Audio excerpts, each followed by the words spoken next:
Hello everybody, wherever you're tuning in the world. My name is Husky and I'm here bringing you RP Series Season 10. 10 whole seasons of the GT racing that you're all used to from Racing Pals. This round bringing us to the illustrious San Marino circuit in Italy. Having a look at the calendar, this is round 3, race 3 at Misano, the 11th of February 2024. It's going to be an interesting race. Misano, a circuit that from the outset, you know, you take your first few laps of it slowly, get your sight in, and it's like, you know what, this isn't too hard. But it's one of those circuits where you will be punished quite quickly for underestimating it, from incidents to track limit warnings, to track limit penalties, to pit infringement. All of these things can happen at the circuit Misano. So as you can see, we are currently just looking over at the lovely final corner as we see Pierre Moreno come through. We are approximately 2 minutes out from the qualification session.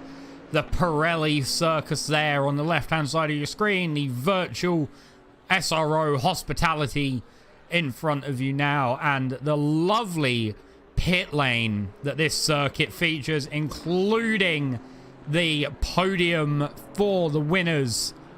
And quite a classic start-finish line, start-finish light board as well. The pit lane and the pit buildings at Misano give me that very, very, very classic vibe. As well does the footbridge over corrugated metal. Let's get the drone under that. And get the drone back over. And of course, with a lot of circuits, a little bit of architecture that you can just see off in the distance there, with the rolling hills just beyond it as well of the Italian countryside. Absolutely beautiful setting for a racetrack. I can't think of many more places that have such a nice skyline for a circuit. Suzuka, maybe one of them up there. Imola and Spa are some of the ones that I can think off the top of my head that beyond the circuit would just have beautiful views. And that is definitely something that our drivers won't want to be taking in too much of today during today's 60-minute race with one mandatory pit stop. Last time out at Paul Ricard, it was a rainy, wet session, very changeable, which took a few drivers by surprise, I feel. And, of course, today it looks like the weather's going to be nice and dry, so fingers crossed for that for the drivers. We have a few cars out today, and some cars that I'm sure some of you eagle-eyed watchers will be thinking, hang on a minute, it's been quite a while since I've seen that car. One car that is making its RP Series return this race, as far as I can recall, the Nissan GTR.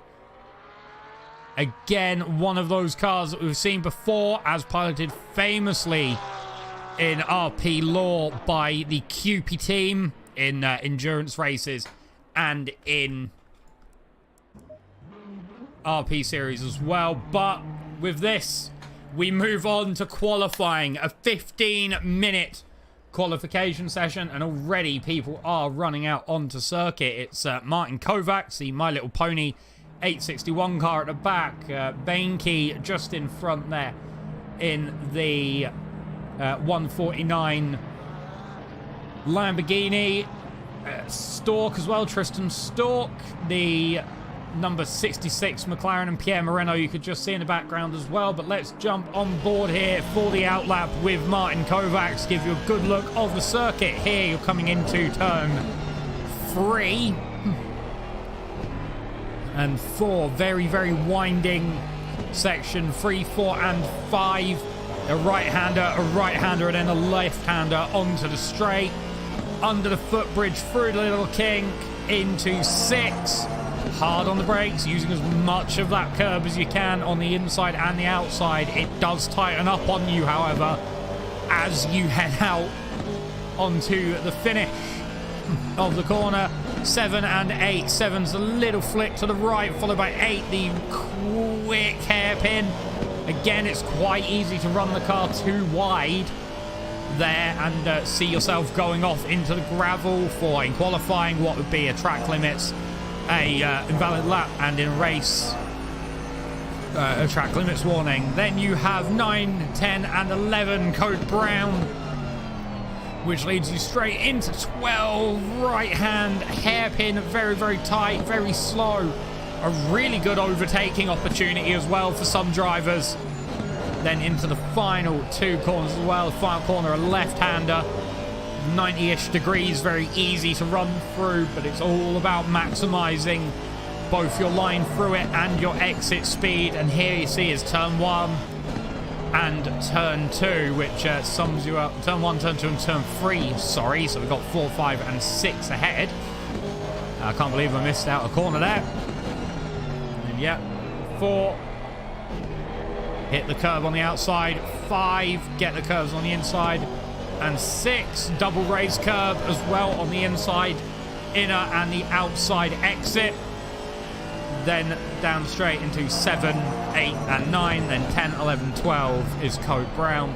Today is going to be a very, very interesting race, I do feel. And let's see what happens when the drivers get underway. It's going to definitely be something interesting to see. Martin Kovacs, one of the drivers who we know as being quick, really, really in contention for the victory of the championship. I know we're only at race 3, but it's never too early to say. It's never too early to theorize, but we've seen it before. Championships that looked wide open coming down to the final race. For example, Pierre Moreno versus Thomas Jack with that fateful race as Suzuka a few seasons ago, which saw Thomas Jack crowned the champion of that one. The final race clutched just at the jaws of defeat, and Kovacs there, first time through the line, 1:33.285. And as I was alluding to, a driver that we saw earlier on, well, I saw earlier on while the cars were getting their shakedown and their practices underway, was this vehicle here, the 149 Lamborghini of Mike Bainke. As you see, it's the Lamborghini Huracan Evo 2, I believe. He went top of the times by my recollection in practice, and I'm just wondering if he would be able to bring it here again. The Lamborghini, an uncharacteristic car. Well, it has a lot of characteristics, at least when I last drove it. It started out wanting to understeer, then oversteer, and then eventually put you into the barrier.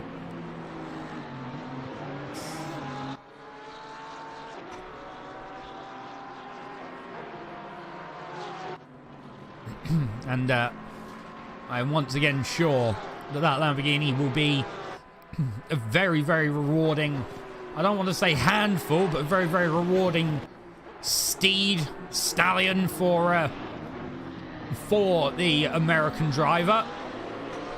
And just in front of him as well, you can see Robin Moe, the number 3 Porsche, the Good Smile Racing liveried machine. There with, I believe, the Hatsune Miku,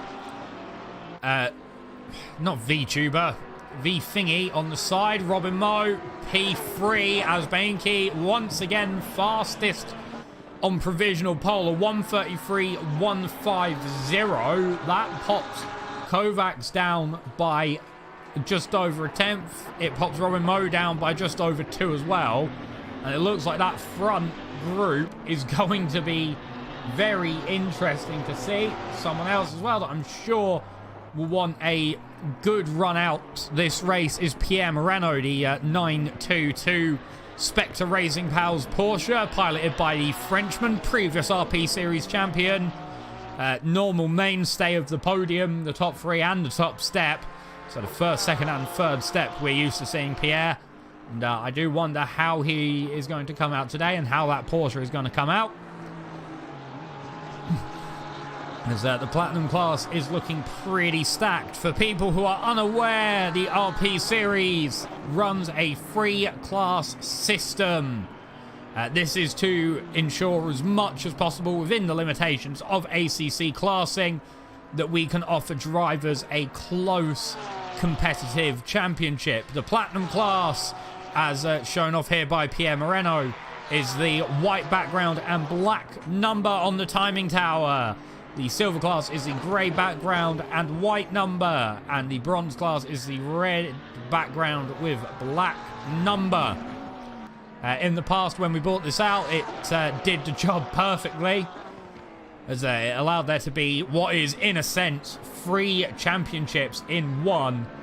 But now as Pierre Moreno comes across the line, what is it going to be? He goes P4.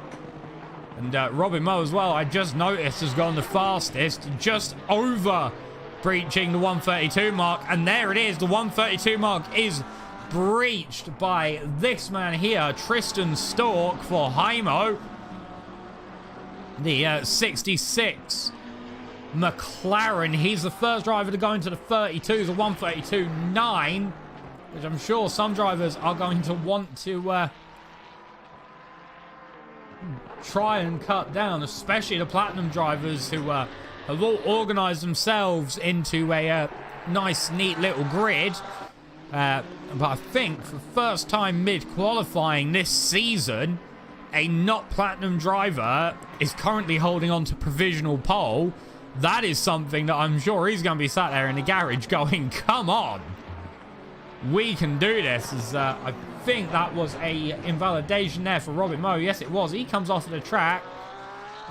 Chris Licht there made sure that he got out of the way for Robin Moe on his flying lap, the 158 Porsche. In that very striking, no big deal liveried machine, the silver and black, reminds me, the colour scheme at least, quite a lot of the old Dempsey Proton Racing Le Mans car from 20... My brain's either saying 2016 or 2018. It will be one of them, but now here is the question. Where is he going to put himself? Currently 7/10 off of the top step. The best lap being a 1:33.6. 2 and a bit tenths off of Pierre Moreno in P5 as well, which is something he's going to want to try and close down, get himself in that battle for the Porsches.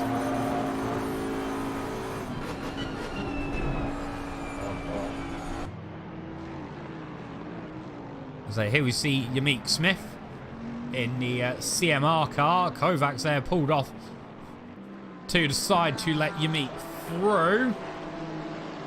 Kovacs, I think, had invalidated around code brown, so making sure he doesn't impede a lap here. As across the line comes Yamik. It's going to put him up ahead of the other Bentley of Sam Maudsley, the 117 car. And a driver that we do see making his return to the RP series is Kyle Cook in the Ferrari 296, a 24 machine in silver class this race round, this season round. And that's a very, very nice pink, black and silver coloured vehicle, the Prancing Horse in Italy. So we'll definitely see as Miguel Koch has also joined the server with 5 minutes of qualifying remaining. That's one of the bronze drivers. And as I alluded to earlier on, here is a car making its RP Series return, driven by Raymond Balut. The 410 Nissan GTR, a car that I'm sure a lot of long-time RP Series fans will be extremely, extremely happy to see the Japanese piece of engineering return to us on our grids and on our screens. We do occasionally see it every so often, but it's not as mainstay of a car as it once was within the RP series. As I said earlier, famously in RP Racing Pals lore, the poster car for QP, the old team from the Skip Barber Championship, then Formula Pals and then Project Ameliorite.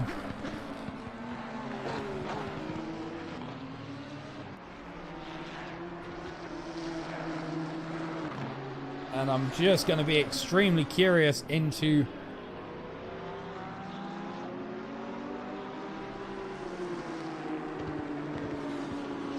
where it's going to place up, as your top time is still the 1:32.9 set by Tristan Stork.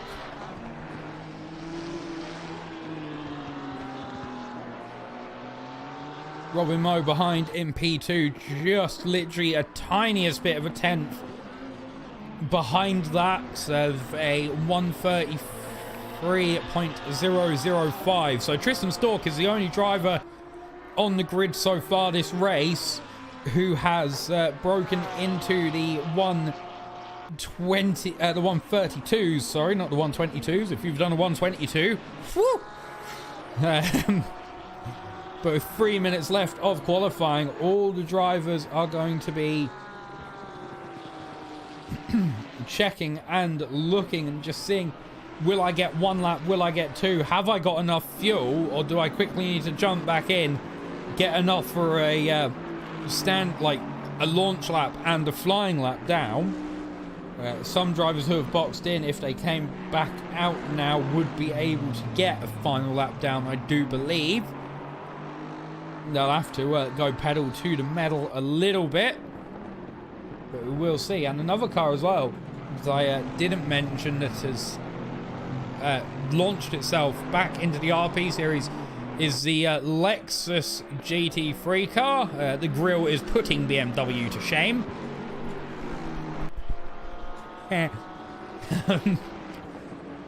Another car that we do occasionally see from time to time. Piloted this season by Justin Gottlieb, the 36 Aim Vasser Sullivan Autosport machine. I do not have a livery for, so I'm not sure if it has one in the pack or if it just has not loaded for me. But a driver clearly on an improvement, I'm sure he will hope, is Pierre Moreno. Through the final sector, it looks like he got a bit sketchy through there. He'll have time for one more. He's going to come across the line. What will it be? A 1:34.6.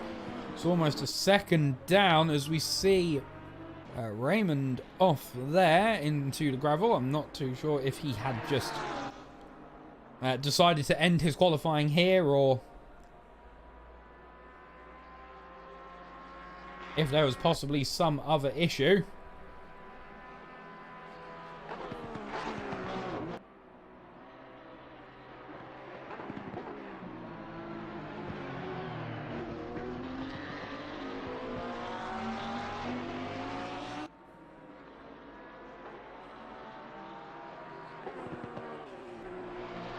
So two comes into the pit of Robin Moe.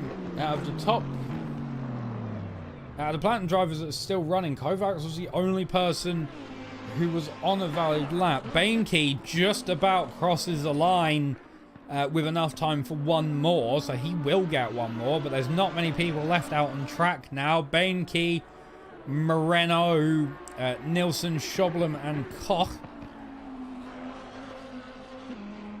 Drivers still on track, but from what I can see, Pierre Moreno has indeed invalidated. He's running about the same pace as before, as Bainke is off. Not too sure what happened there for him. We will have a look at this. Have a look then through. Oh, he's just hit the bumps a bit too hard, and I think that was enough to send him off onto an invalidation, so he will not have wanted that.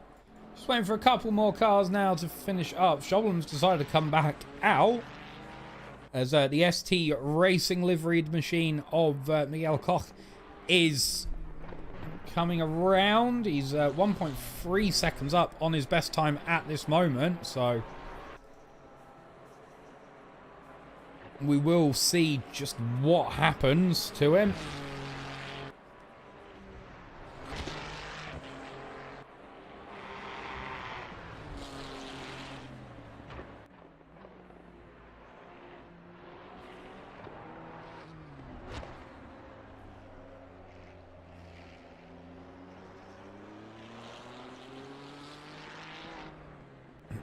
as this is the only driver left to set a time. Let's have a look where he's going to come.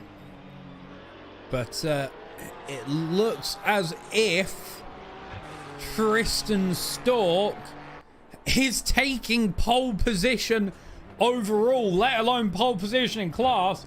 Pole position overall for Tristan Stork, the number 66 McLaren, a 1:32.9. Wow, so here is your starting order. We'll go through in class, and we'll start with Silver as on pole position, as I've said. Overall and in his class is Tristan Stork, P1 overall, P1 in class, with his next car down being Kyle Cook, P9 in class. So Tristan Stork has a buffer of the entire Platinum field to get to Kyle Cook. And then rounding off that grid is RLY, P10 overall, P3 in class. Moving to Platinum, Robin Moe takes pole position in Platinum, the number 3 Porsche 922. Followed by Kovacs in P3 in class and overall, Bainke in P4, Moreno P5, Liucht P6, Smith P7, and Sam Maudsley rounding out in P8. Then in bronze, Gottlieb pole position in class in the 36 Lexus. At P11 overall, Nielsen comes in next, second in class, 12th overall. Schoblum third in class overall, 13th overall. Baylett comes 4th in class and 14th overall, and Koch 5th in class and 15th overall. So this, I will say, is going to be interesting.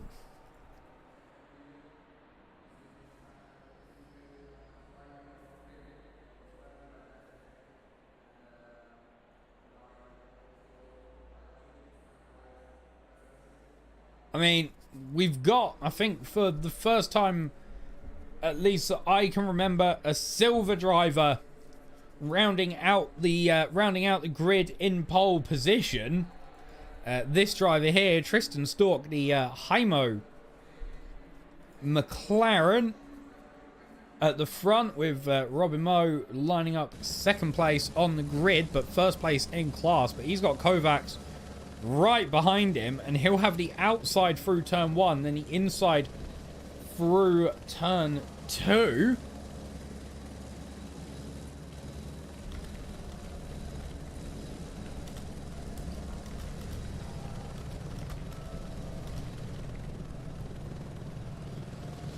So get involved in the chat. Place your predictions now for the overall victor and the class victor. Let's have a look and see what people think. I mean, that qualifying showing from Tristan Stork was very, very good. As I said, he's given himself a 7-car buffer, the entire grid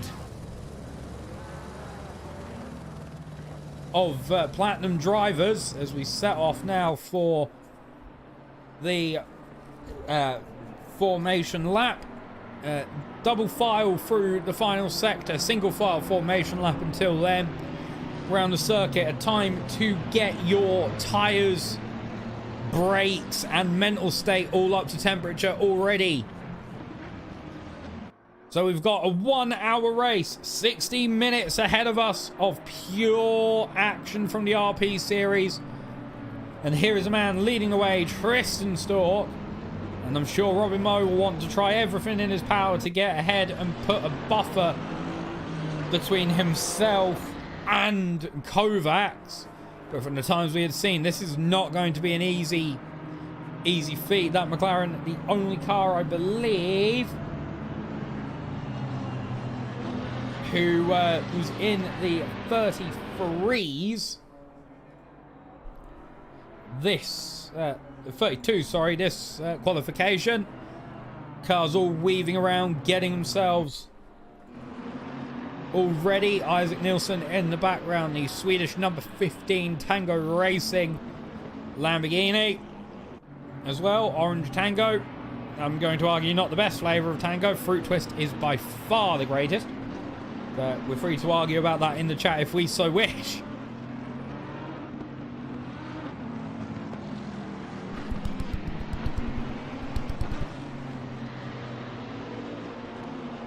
So here is the question.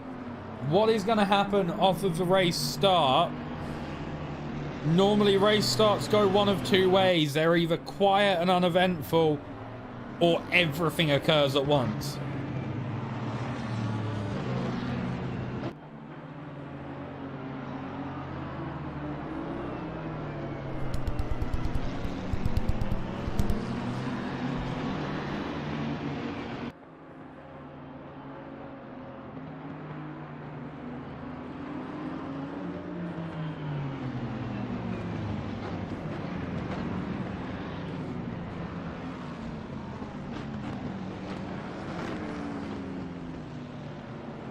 So, as the cars now line up 2 by 2 through the final sector, it is going to be the interesting moment of what happens. Tristan Stork is the driver leading the pack, leading the pace off of the race start. So let's have a look. How is he going to go as the cars behind just shuffle themselves into positions? I believe it's 70 mile an hour pit limit, and we go green here at Misano. It looks like Robin Moe gets the jump on the McLaren, who is going to keep his nose in through the first corner, but it looks like Robin Moe has, and there's contact in the back between Yamik Smith and Pierre Moreno. I think that has already dropped Yamik Smith down a handful of positions. Pierre Moreno, however, managing to stay up in all that first corner, first sector battling. Justin Gottlieb in the Lexus has jumped up to 7th place overall. He is leading his class, and he's got a buffer between himself and the orange Lamborghini behind him as well. That is what he would have wanted to see.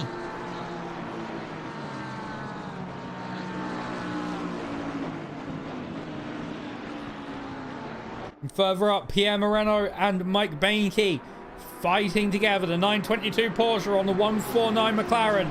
Here we go through Code Brown, as it has been nicknamed.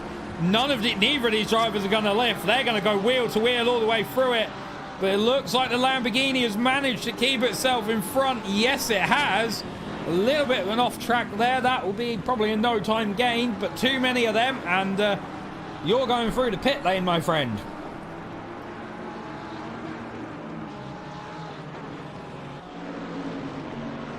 Further back, we have Bentley v Bentley. Yamik Smith on Sam Maudsley. This is for PA overall, P7 in class.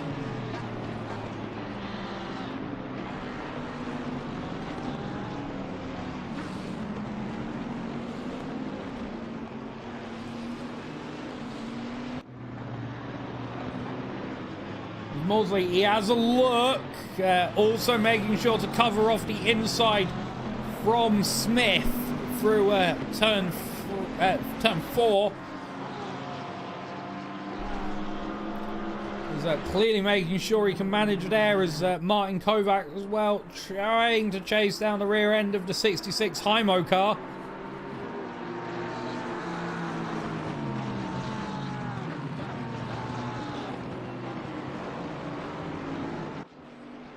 And all the while they're fighting, Robin Moe's going to be like, thank you very much, I'm going to have this. And now Pierre Moreno on Bainke. Again through Code Brown, but the roles are reversed this time round. The Lamborghini versus the Porsche. Neither of them lifting once more. But Bainke just pulls out, but he's kept himself there down the inside. Oh, but he goes a bit deep, allowing Pierre Moreno to cut him back. What a move that was. What a bit of defensive oversight there from Pierre Moreno, making sure that he opened the door for Bainke to outbrake himself and go deep, just to go thank you very much and drive off past him.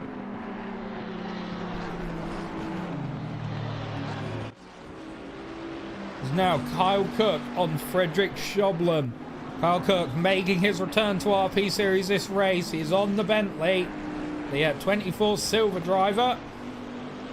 And if he gets himself past Schoblen, he's going to have 1.8 seconds to catch up to ROY, the second place in Silver class. And down the inside there at turn 4, gets the car right in front of the nose of the Bentley, just so the Bentley can't go anywhere to move up the position. And now hopefully I think he'll be saying to cut the gap down.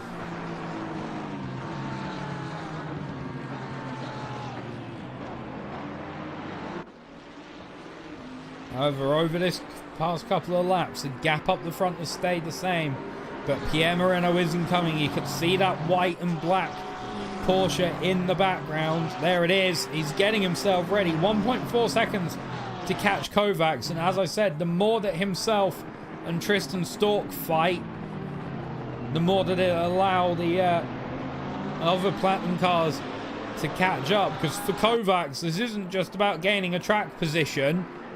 He needs to get past this McLaren to gain a class position as well. He's just coming off the back of a really, really solid result at Misano.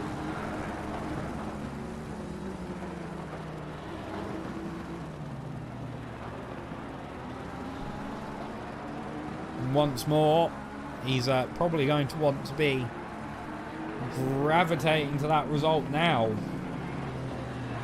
As you can see, the 3 cars all together through the braking zone on the Tristan Stork. See if we can get the rear wing camera. Just look how close that Aston Martin is to him. 2 iconic British manufacturers, one of them now obviously Canadian.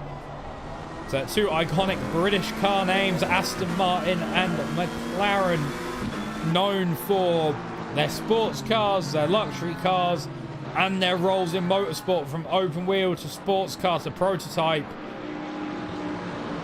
And, there we see Maudsley and Smith getting their way past Justin Gottlieb. Smith, however, is going to have the run down through Code Brown. Maybe no, he tucks back into line. Think that might be the smart idea for him. Keep himself as close as possible to Maudsley and just maybe hope for a mistake.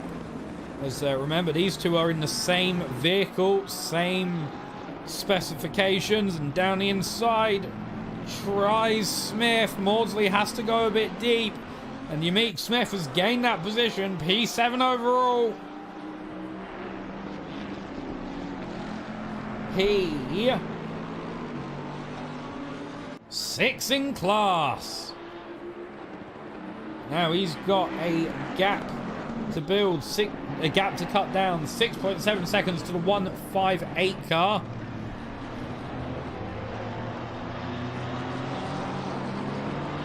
We will just keep a watch out on that gap and to see Tristan Stork now.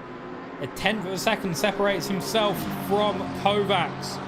And Kovacs looking like he's going to try and claim the inside here from Tristan Stork. Stork might be able to hang it around the outside, get the better exit. No, it looks like the car shuffles out from under him a little bit. And that is a place for Martin Kovacs. Now a 1 second gap to try and slash down to himself and Robin Moe. Robin Moe, as you remember, solid performances throughout the season so far. With that amazing last to, I think, 2nd place finish at the pre-season race at the Indianapolis Motor Speedway.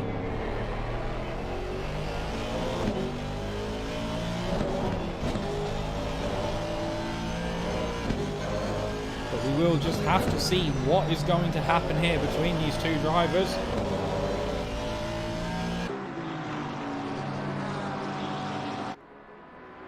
As the weather looks like it's going to remain dry for the session by the look of it, the next half an hour at least.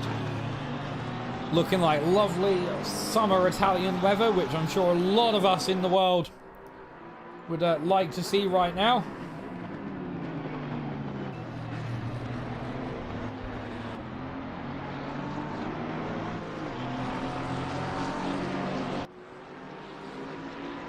And it will be a case of, for the drivers at least, now the initial jostling is down and completed. It will be getting themselves ready for, well, for the rest of the race. 51, just over 51 minutes left of today's race. Moreno still being hunted down by the 149 Lamborghini of Bainke, and Moreno there hitting the gravel on the exit. I'm not sure if that slowed him down by a lot or if that slowed him down not by a great margin. It looks like the Porsche's managed to recover it. And the gap now between these two drivers is sitting at 0.4 seconds, so 4/10 between the white, black, cyan and purple Porsche and the black and red Lamborghini. The 404 livery not found, 149. And the best lap so far actually is going to Pierre Moreno at the moment, a 133.487.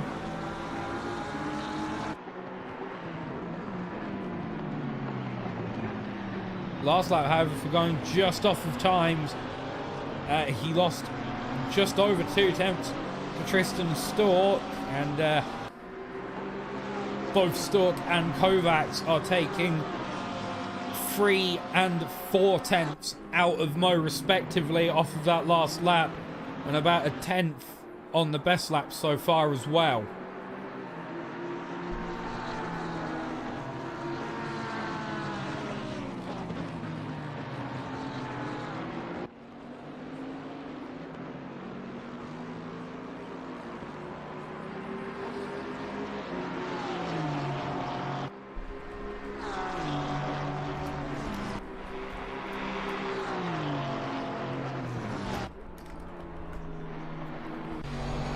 So we will have to keep our eyes out on that. Now once more with Kovacs on Robin Moe. 3 to 4 tenths separate the two drivers through these sectors. Both of them taking as much of the circuit, I think, as the limits will allow.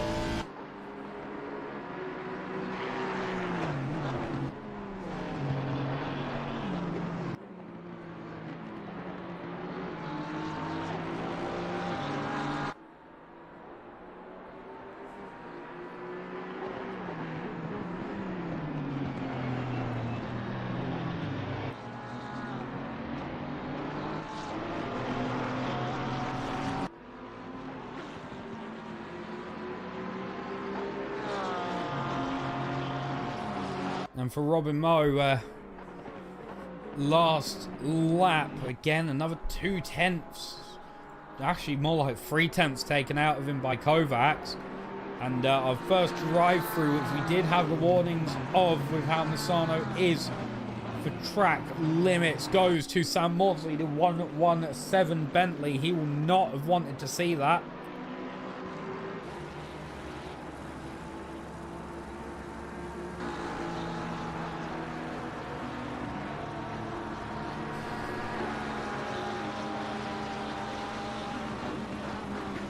So we will keep a watch out, because the track limits here very, very easy to exceed, and very, very easy, in fact, to full foul of.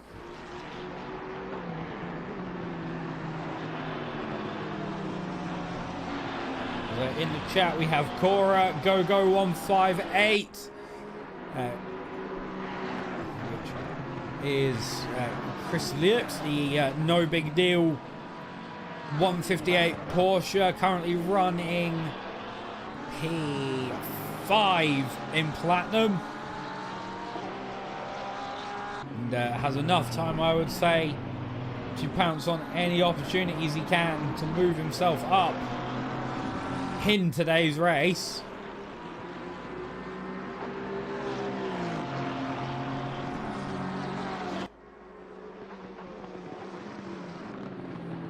Once more, we see Kovacs just trying to claw down time to Robin Moe. In fact, that gap has extended a little bit. 0.7 this time round. It was at about 0.3 last time round. So there is some time lost this lap, it seems, by the look of it.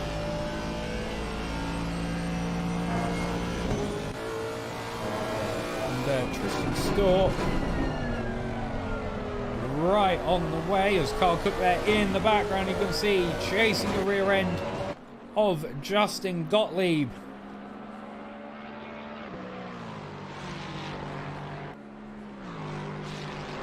Half a second is separating them. Carl Cook, he's going to want to be catching up to Tristan Stork as much as possible, but with the gap being around 20 seconds to Stork from where Cook is right now, that is not going to be an easy feat, especially because he will have 5 cars to get his way through. I'm not saying it's impossible, it is just going to be difficult.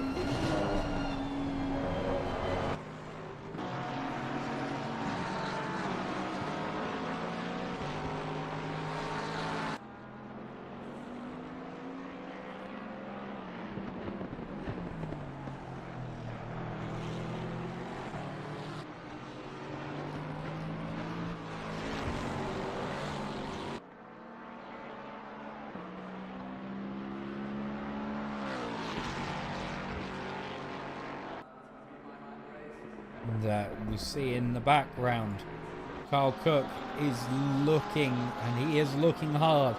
2 tenths is separating the 2 drivers. And Carl Cook just making sure he looks at every single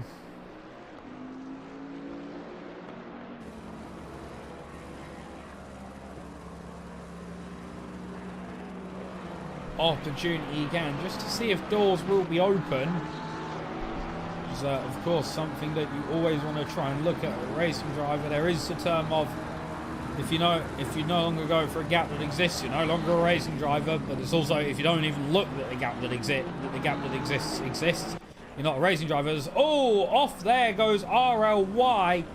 What has happened to the Ferrari? We're gonna have a look back at this.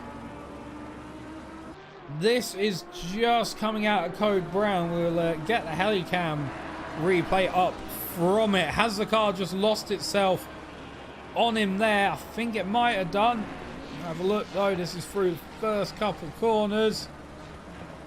Oh, he's tried to hold it and the car has just gone there from under him.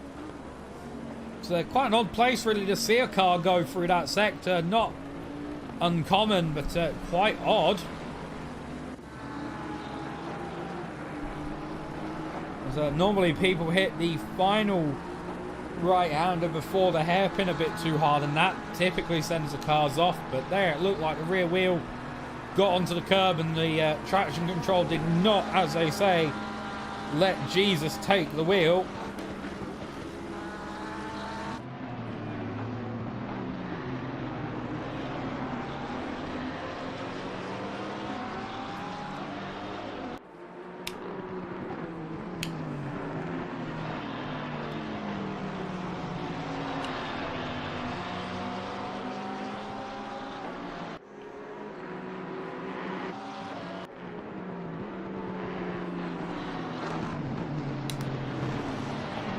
For him, that is going to be a knock to the confidence. It always is after a spin. I should know. I've been in enough of them during my time in virtual motorsport, and I've seen enough of them in my time during real motorsport, where drivers have had a spin and lost confidence. As here we go to the Kyle Cook and Justin Gottlieb fight once more through the first 2 corners into turn 3.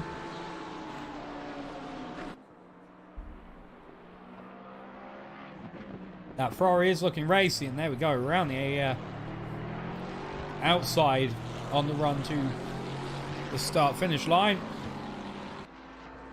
To move Carl Cook up a position, 15 seconds now to catch up to Yamik Smith. Again, as I keep saying, not impossible. will just be a mountain to climb, and knowing Carl Cook the way that I do and the ways that I've known him before, he'll take that on and give it his all to get up to it.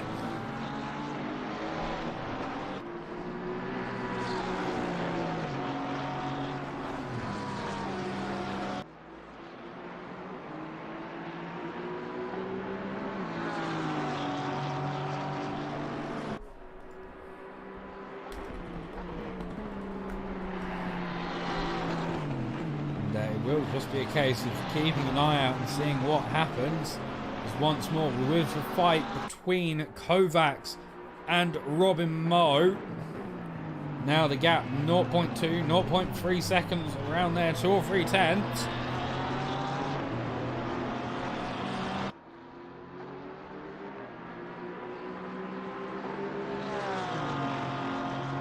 These two, I think, will be going hammer and tong with each other.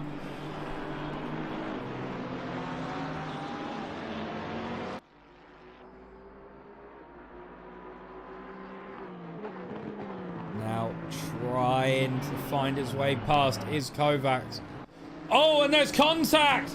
There's contact between the two race leaders!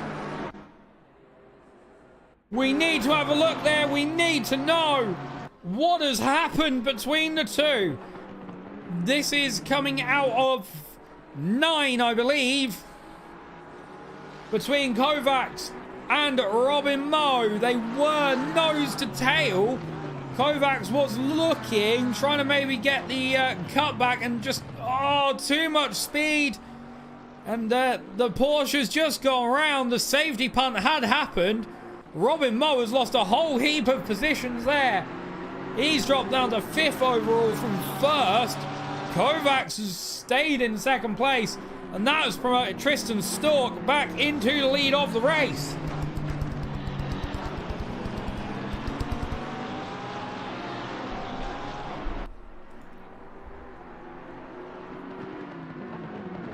Drama here in the RP series.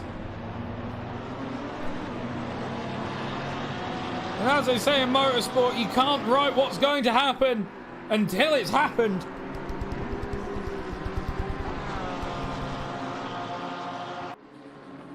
Now, we see after that, there had to be a little bit of avoidance between Moreno and Bainke to get past without collecting the Porsche that was stricken in the middle of the circuit.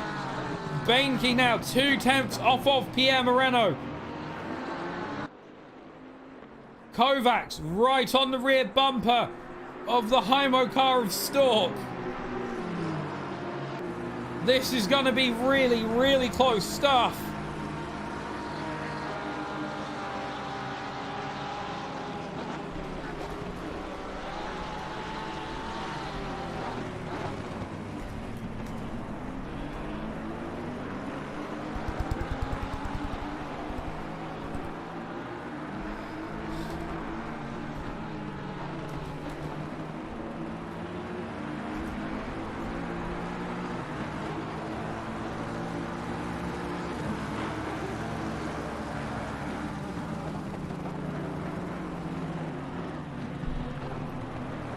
We'll see. Bainke will now be under attack from Robin Moe. He was in the lead of the race, and now he's going to be pushing and pushing and pushing to claw his way back up. The gap isn't too high. 2.5 seconds between himself and Martin Kovacs, who is now in the lead, having taken it from Tristan Stork.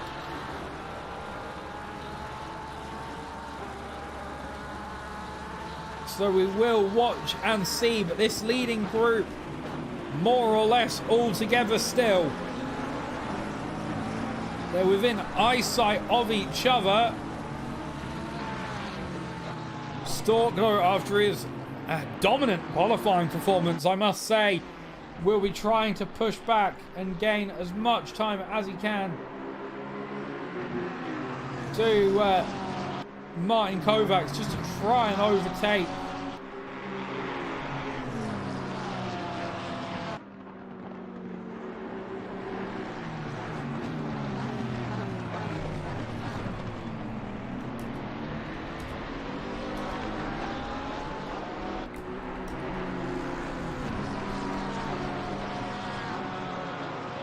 because he will want to round off, I think, that qualifying performance with as best of a shot as he can with the top step of the podium.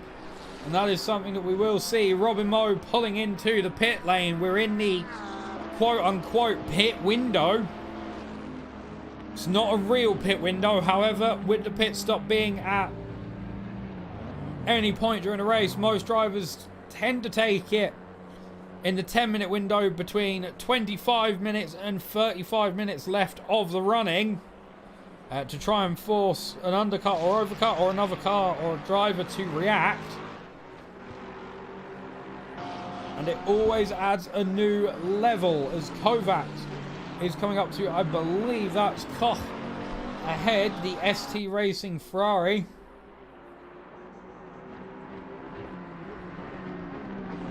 As Balliot has just picked up a stop-go 30, I would expect,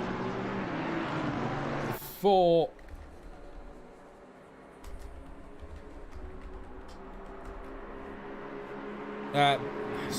pit lane speed limit. That was the word I was looking for there. I'm not sure how my brain is struggling with 3 to 5 letter words at this moment in time, but we move.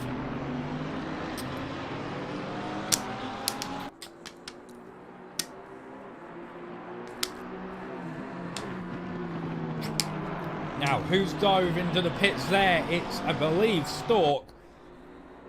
Yes, it is. Tristan Stork has come into the pit lane from second place. He's got a great deal of gap between himself and Kyle Cook for the leader silver class.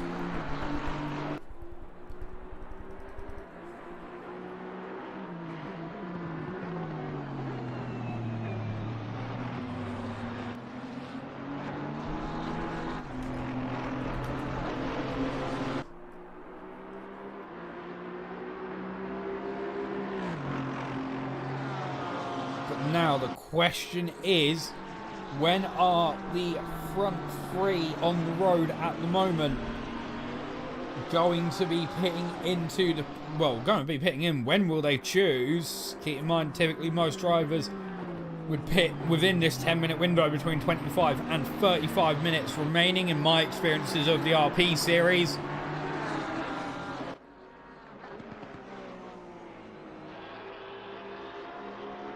We will see, as in the background there we can see Chris Luke there looking all over the rear end of the ST Ferrari. He moves over to the side just before the flying bit of Code Brown, just to let the 158 Porsche through without holding him up too much, which is always good to see. The rule is obviously, unlike other series where you dive off of the racing line, to let the other car pass without any form of hold-up.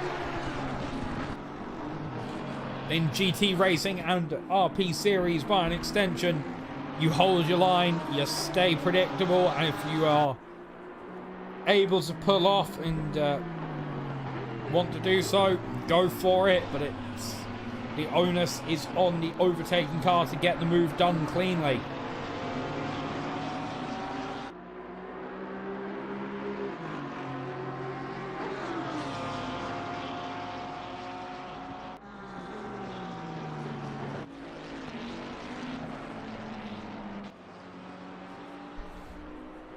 Now we see Frederick Schoblem, the race time Oink Motorsport car, 951, being chased down by RLY, the number 7 Ferrari.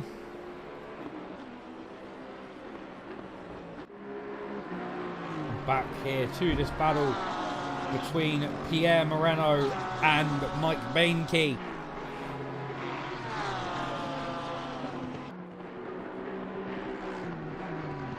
Not much at all separates these two from each other. Bainke managing to close up beautifully there under the braking, but that Porsche, I think, just has a lot of power that it can give down at a moment's notice. As into the pits comes Pierre Moreno. I think he's trying to get the undercut on the Lamborghini. At minimum, a stop time, so the time you're stopped in the box will be 30 seconds for the tyre change.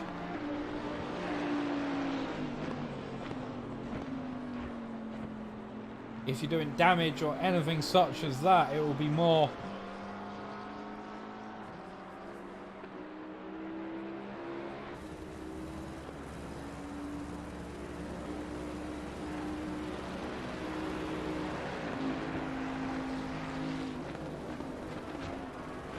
we'll just have to keep our eyes on that front group, see what they're going to do, because Pierre Moreno's boxed in, and the question for this will be, will Stork manage to gain that position back on the road, as we still see RLY trying to claw that gap down to get his way past the Bentley. Pierre Moreno has finished his stop.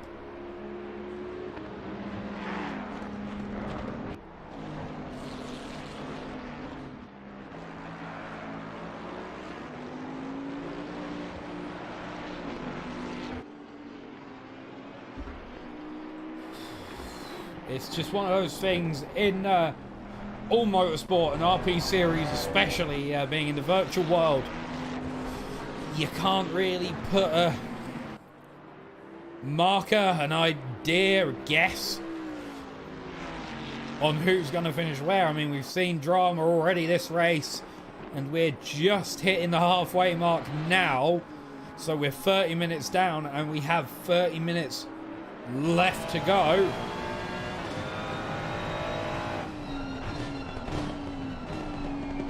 So we will see what occurs. RLY on board. And then with Isaac Nilsson. The tango coloured and tango liveried machine.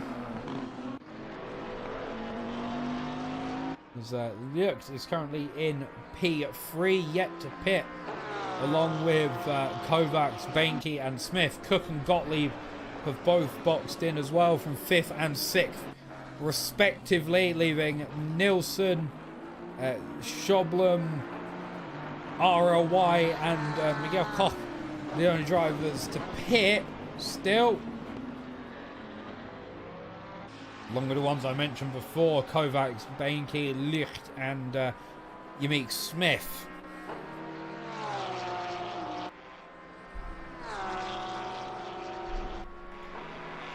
So we will see what occurs.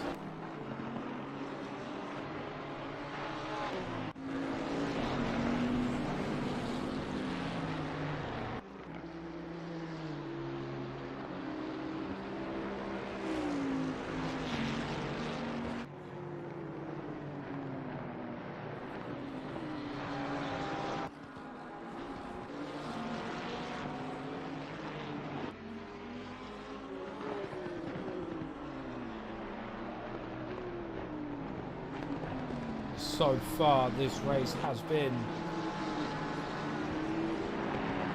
a roller coaster of emotion, both for myself and the drivers, I would expect. So much has happened in the first half, and now the second half, as Kovacs, Bainke and Smith all have boxed in. Another 3 drivers to knock off the list if you're following on at home.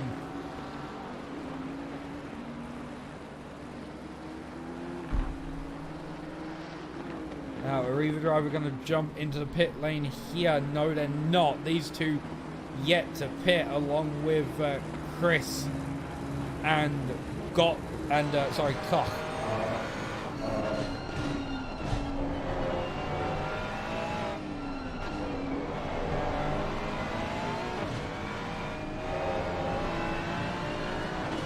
See Kovacs coming out of the pit lane to split this battle in twain, but Kovacs in the middle of the Ferrari and the Bentley. This is 4 positions, so Schoblum will be well within his rights to defend as hard as he wants, as Pierre Moreno, the next driver to fall foul of the track limits and get himself a DT. Looks like Schoblum there has been overtaken. Yep, indeed he has, through turn 7.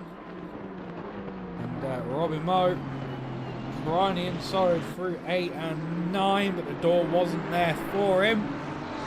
And also looked from P1, sorry, has boxed in. So too has Nielsen and Koch have all boxed in. I'm not sure if Nielsen boxed in for a drive-through or a pit stop.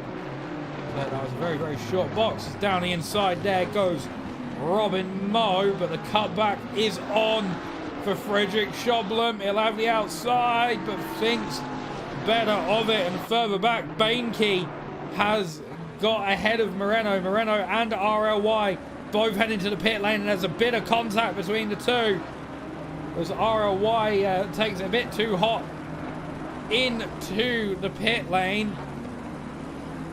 And gets a little tap on the rear end by Moreno.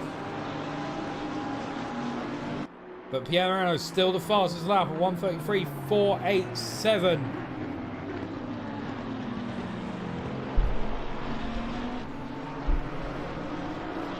Bainke looking everywhere he can on the rear end of that Bentley. Manages to get it out tighter. But Tristan Stork also looking to try and get the slipstream. He's going to try and make it 3 wide, I think. All the way onto the gravel. There is contact between the McLaren and the Lamborghini. Bainke gets himself past. Stork got a bit of contact. He was pushed to the grass. And I think that unsettled the car under braking. As both Koch and Licht have got themselves stop-go 30s for speeding in the pit lane. That was a bit of racing that I'm sure you will see.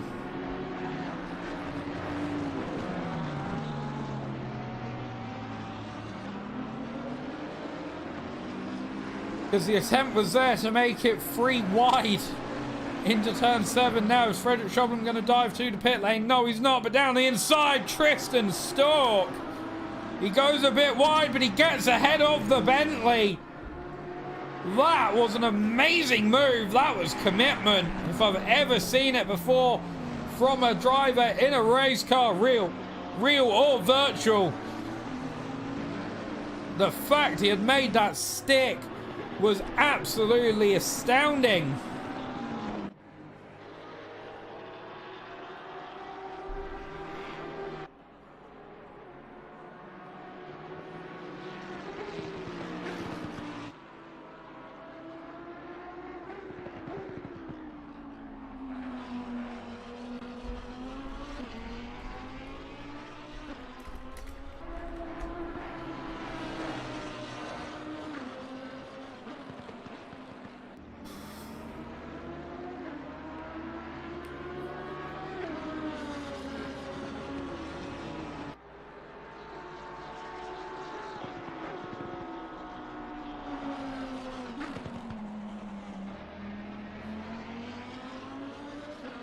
Now into the final 23 minutes of today's race. Anything could still happen. I would still be hesitant at home to put money on anyone, as we've seen it before. Things occur in the final 20 minutes of the race. Hell, the final 10 minutes of the race, we've seen things happen before.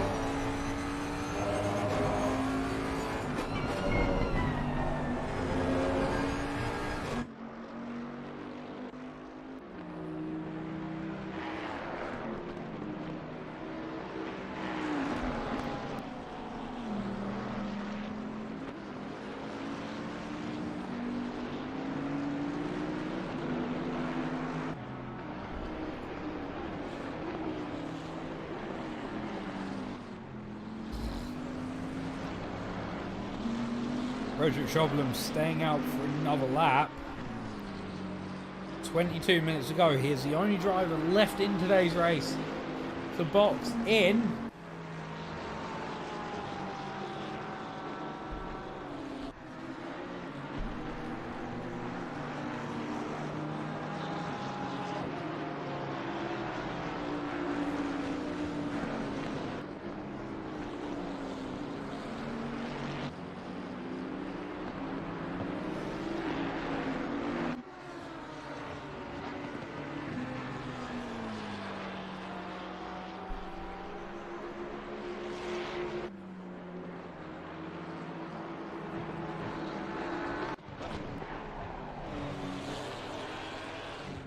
Now together, RLY getting overtaken there, I think, by Liech. So he's moved himself up a place after that SG30.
But this will be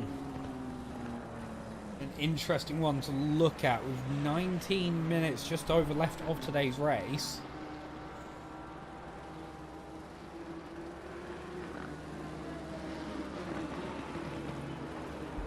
Are the drivers just saving the cars for a final push? Is that what Kovacs is doing up ahead?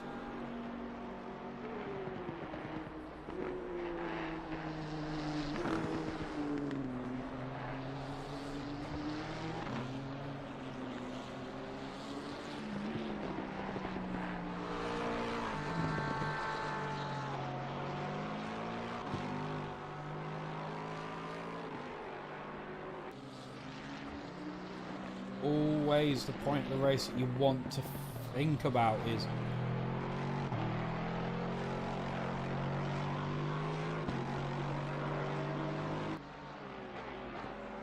what will be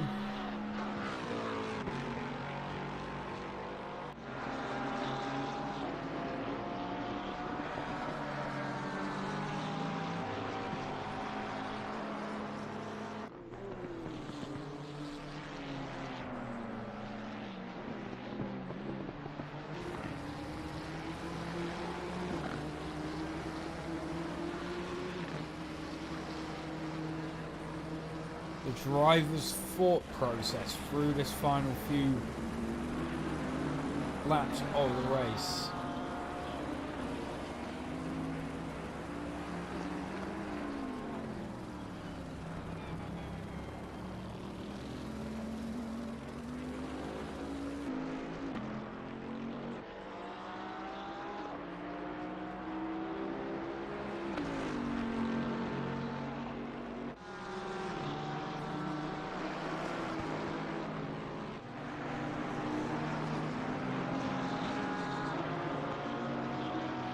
But we're getting ourselves into the final closing period. 17 minutes to go.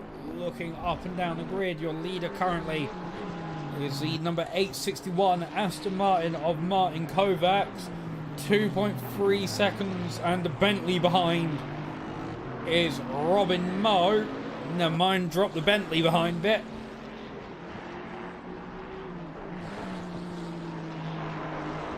Followed then by Benke in P3.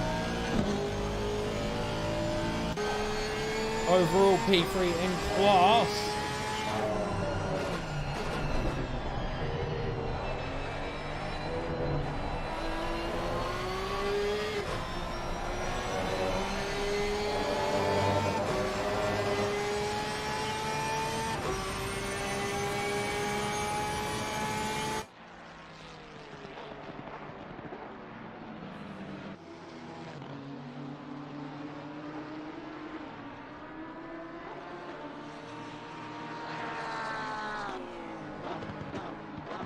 Keeping our eyes open for anything that happens. If we see any flashes of yellow, we'll be on there, because in the final portions of the race is when a lot of things happen. The drivers can start winding down now as there are gaps and there's the opportunity to relax. You don't want to relax too much though, because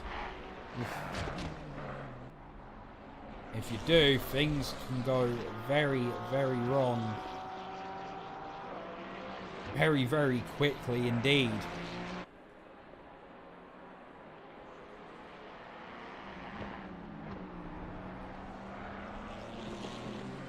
Carl Cook, P7 overall, second place in class. He's got 22.5 seconds to Pierre Moreno. And that's not adding the 18 seconds between himself and Yamit Smith, and the actual 7 seconds between Smith and Stork for Carl Cook to move up into the lead of silver.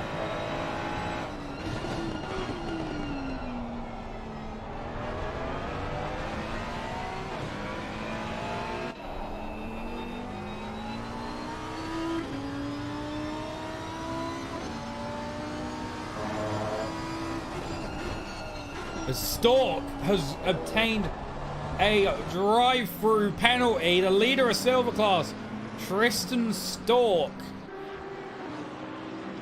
from P4 overall, pole position, leading the race in class.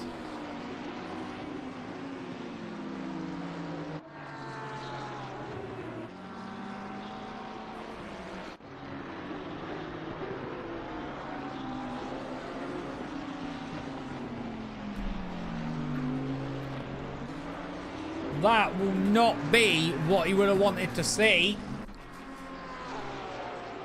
because that may open the door for Kyle Cook to come and cut that gap down and then have a full-blown sprint to the finish line.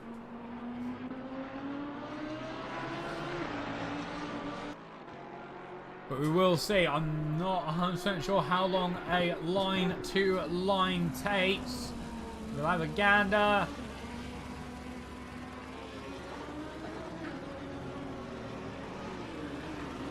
Approximately 42 seconds-ish line to line, going off of some very quick maths.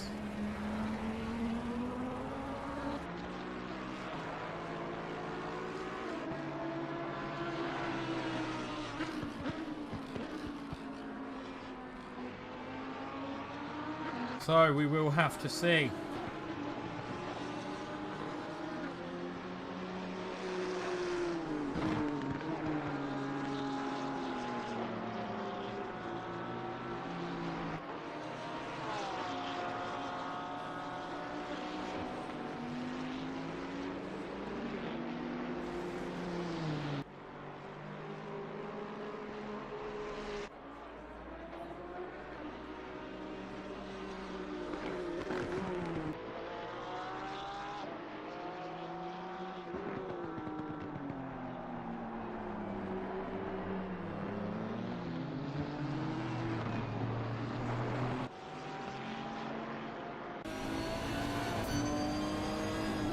Let's watch. 12 minutes left. Tristan Stork has cleared the drive-through penalty. What is the gap between Stork?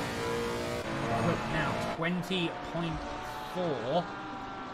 So what was the line to line? It was 39 seconds, I expect, because he didn't have the slowing down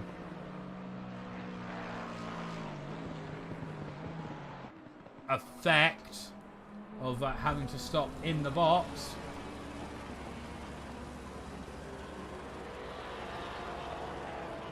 Now we will see, we will watch the last lap. Well, the best lap times, Carl Cook is still about 9/10 down on the best lap time pace. I'm not too sure about lap after lap pace at this current moment.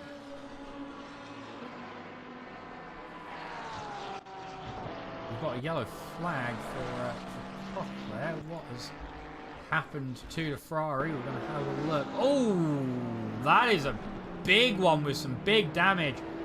I'm not too sure what has occurred. We'll see if we can jump back a bit further and have a look. What has happened to him? We'll jump back by a minute. So this is coming up to start the lap. This is through turn 1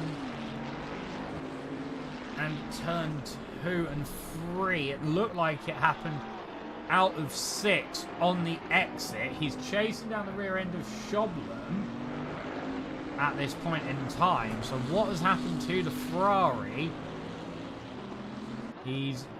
Oh, the car's gone. He's tried to catch it and then bang into the barrier.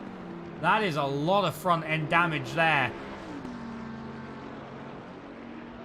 Okay, you can see if we jump on board, is there steering damage? It doesn't look like it. It looks like he's holding the wheel straight, so I don't think there's any steering damage for the Ferrari itself. So it looks to be just bodywork and aerodynamics. But the Ferrari 296, very aerodynamically heavy car.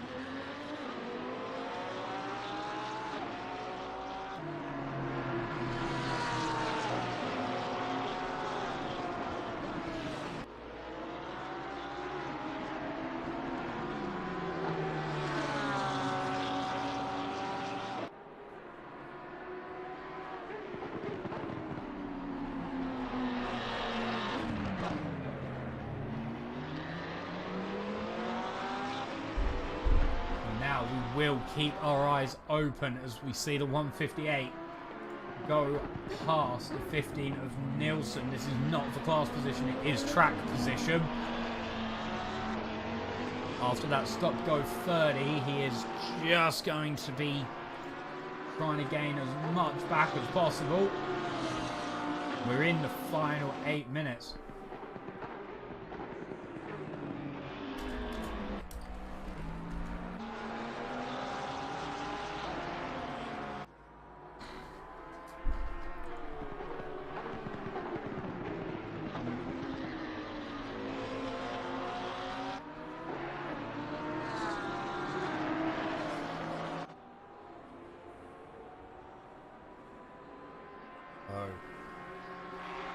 Here we go, your leading vehicles in each class. Top threes. For Platinum, it's Kovacs, Robin Moe and Mike Bainke. In silver, it's Tristan Stork, Kyle Cook and RLY. And in bronze, it's Gottlieb, Nilsson and Frederick Schoblen.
But with today's race now starting to come to a close, I'm thinking just who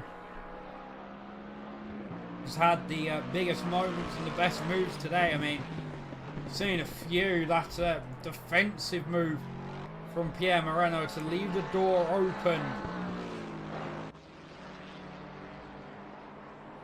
and let Benke outbrake himself so he could cut back. Was one of the moves that we have seen a few times in the RP series, and it's one that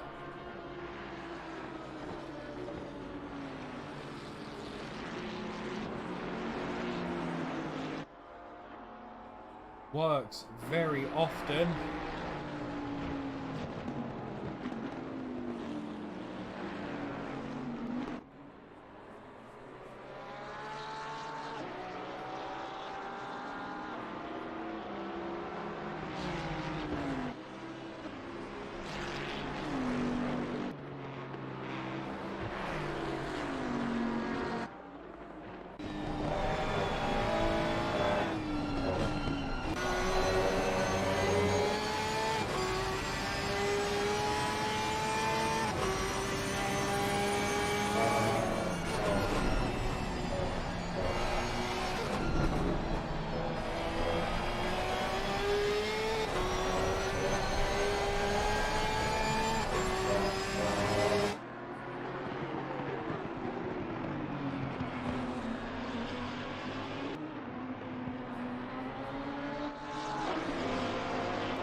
Under attack from Mike Benke. This will be in the dying embers of the race for second place in class.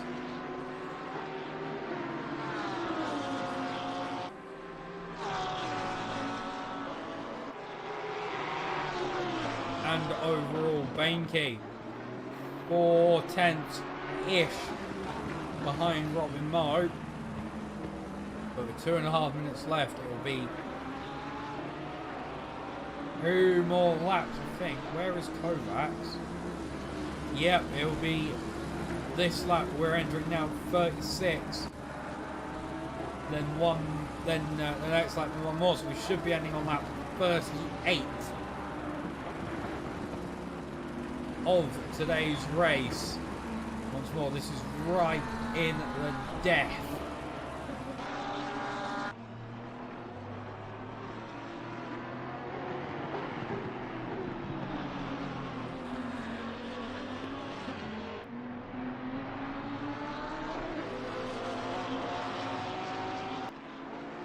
Will be just down to these two who dictate second and third in their respective class, platinum class.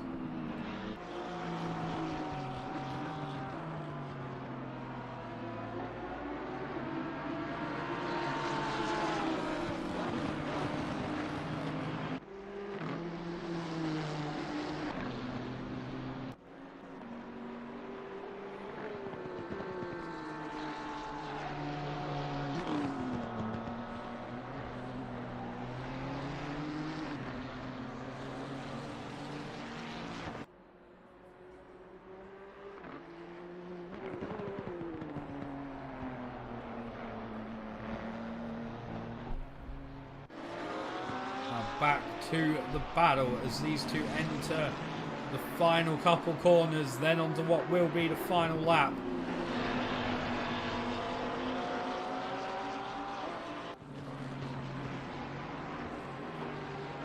Benke looking very, very close to Robin Moe. Through the first, through the second.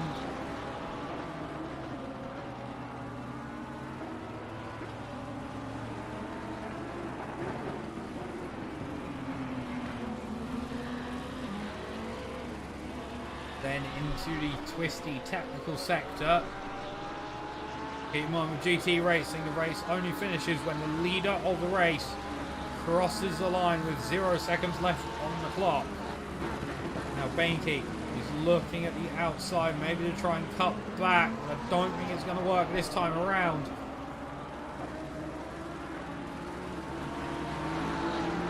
He hasn't got long to try and make a move stick. Looks to try and nose down the inside. He will have the inside now to Code Brown, maybe. No, the Porsche just edges out ahead.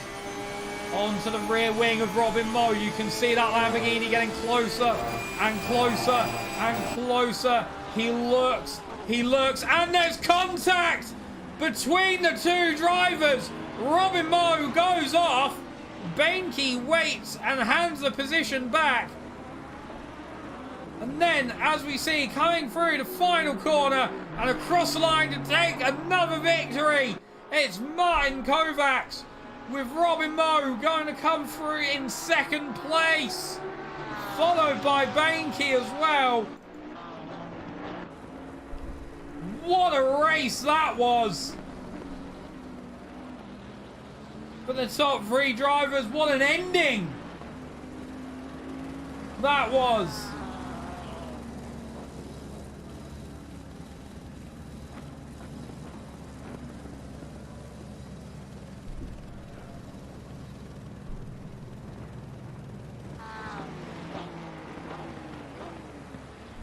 As well as Justin Gottlieb is defending from... Yeah, this isn't for class, this is for track position. So really pride is on the line here.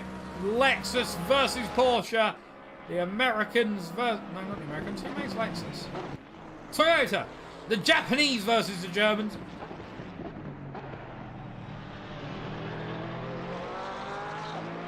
Porsche is looking on the outside.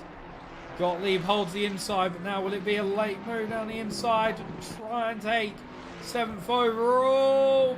No.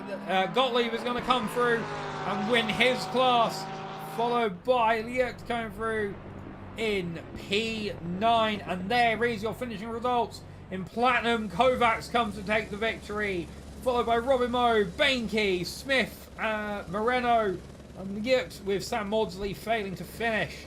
In silver, Stork takes the victory, followed by Cook and RLY. And in bronze, Gottlieb takes the win in the 36 Lexus, followed by Nilsson, Frederick Schoblum, Miguel Koch, and Baylut. What a race though that was today. Wow, if... I couldn't even think of what was going to happen there. I could not guess that would have occurred.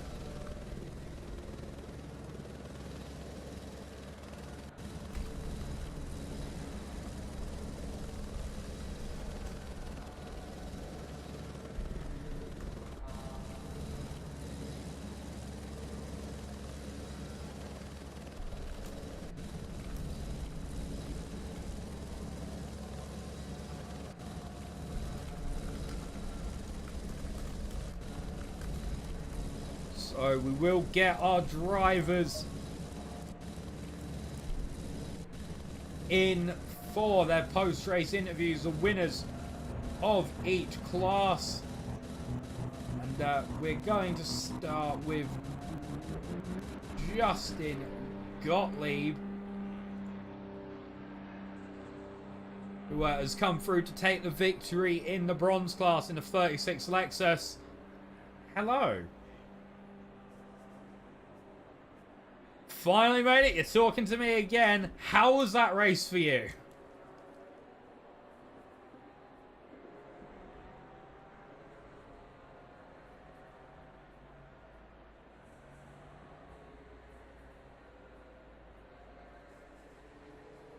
I saw that, and one thing I did want to ask you, in your time in RP series, you've been a mainstay in the Lexus. What is it about that car that just keeps you with it?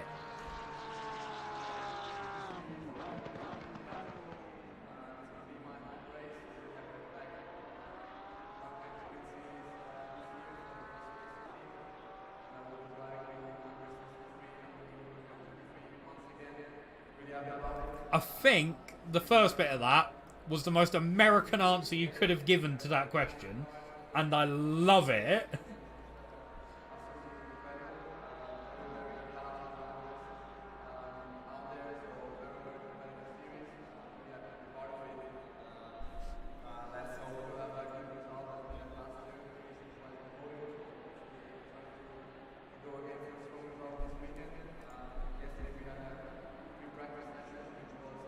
Whoops.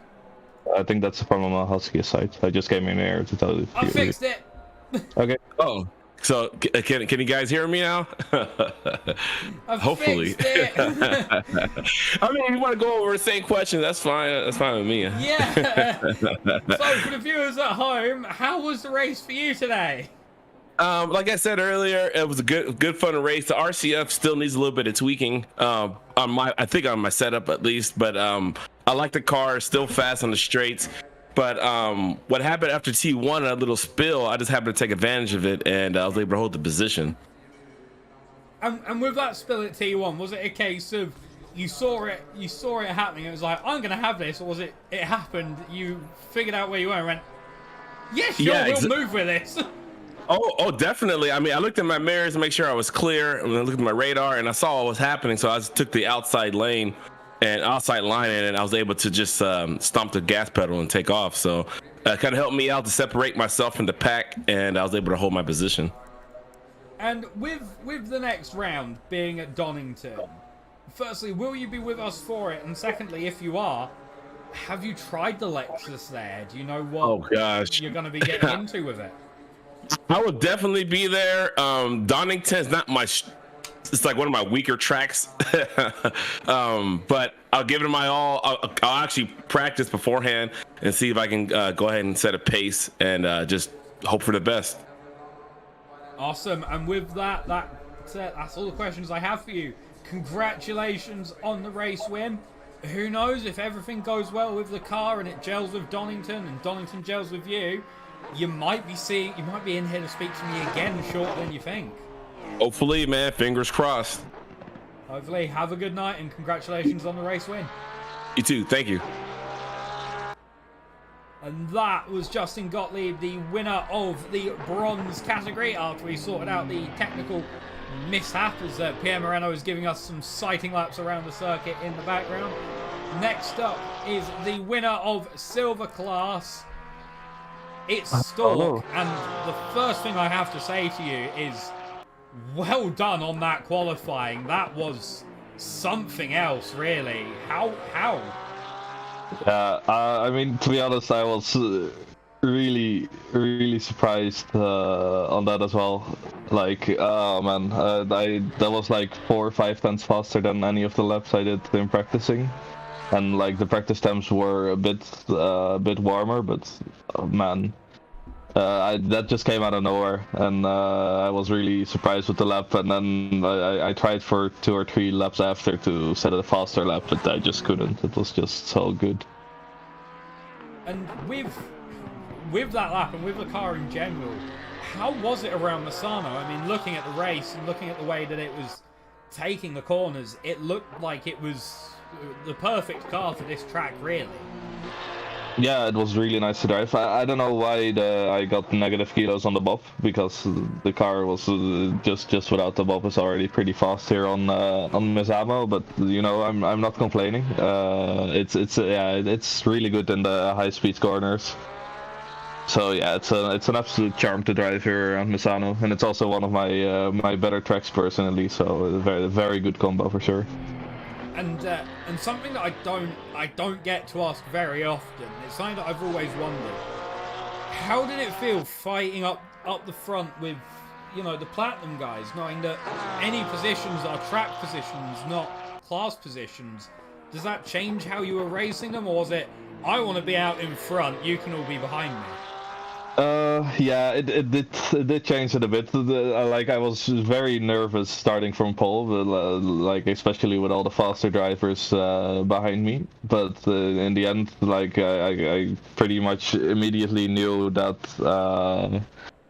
Kovacs and Mo were faster than me, so I just let them go and tried to focus on my own race and just keep the steady pace. And with the pace that I was doing, I was able to more or less stay in front of the other Porsche behind me. But then I got a few warnings and I was slow into my pit stop, or at least I got moved into the box, which lost me a couple of seconds. So then in the end I got out behind him, and then like 5 laps after my pit stop I got a drive-through. So that was not how I really envisioned my race to go, but yeah, it is what it is. I still had a lot of fun, and I managed to pull out the win in silver class, so not unhappy about it. And moving on to my final question for you then. The next round, Donington Park. Obviously, track in the UK, where McLaren is known for, where their cars are bred from. Have you tried the car around Donington? Do you have any insight, or are you going into it blind and seeing where it goes? Yeah, I have tried it, but it was a long time ago with the old McLaren even. So, but the old McLaren was actually pretty good to drive around Donington, from what I remember. But yeah, I'll see this week when practicing to see how it will go. But I'm definitely not expecting to have a weekend like this again.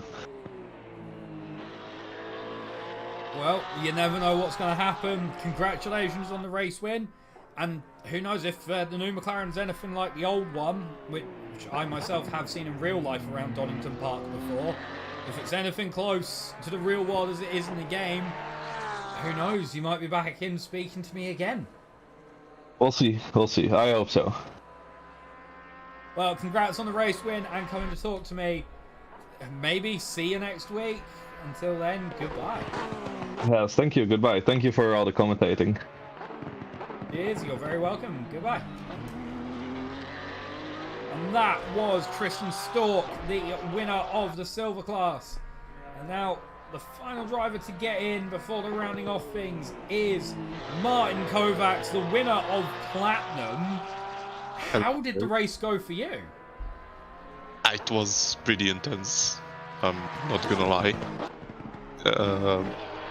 Yeah, close race overall.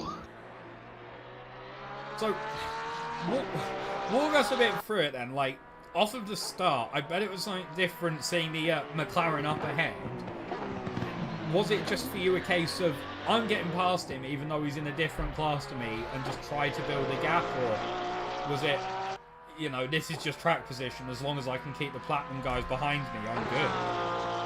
I mean, of course I wanted to overtake him. He was faster in qualifying, so he was the faster driver, so I needed to overtake him, track position or class, either of them. And I bet the weather today, in comparison to last week's round, I expect that might have made pit strategy a bit easier for you this time out.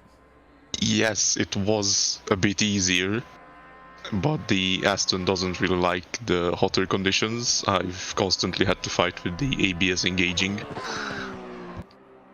Well, I mean, it is a British started car, so it makes sense it's used to the rain and the cold more than Of course, yeah. And looking forward to the rest of the season. The next round at Donington, how are you feeling about that? And then how are you feeling about the rest of the season as well? Because we're at the halfway point now.